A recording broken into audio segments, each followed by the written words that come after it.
For years, runners have been told that the right pair of shoes can be their best defense against injury.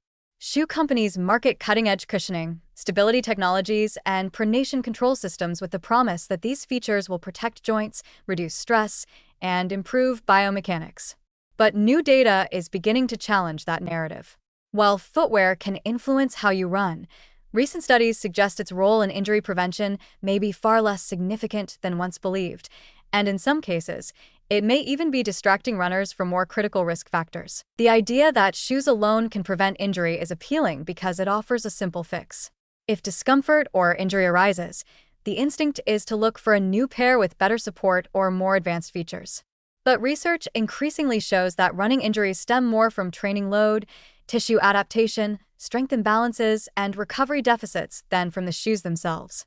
In other words, injuries are usually the result of doing too much, too soon, or too hard, not from choosing the wrong shoe. Several studies have failed to find strong, consistent links between specific shoe types and reduced injury risk.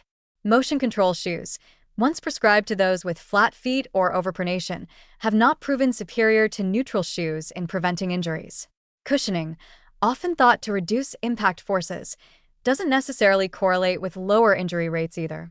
In fact, some runners actually alter their gait in ways that increase impact forces when wearing ultra-soft shoes, unknowingly increasing strain elsewhere. This doesn't mean that shoes don't matter at all.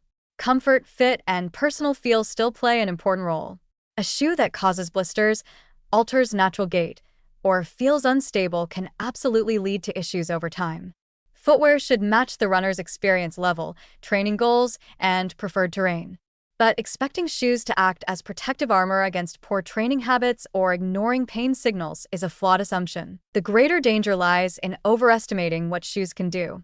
Runners may be lulled into a false sense of security, believing that expensive or technically advanced shoes will allow them to increase mileage, add speed sessions, or tackle tough trails without risk.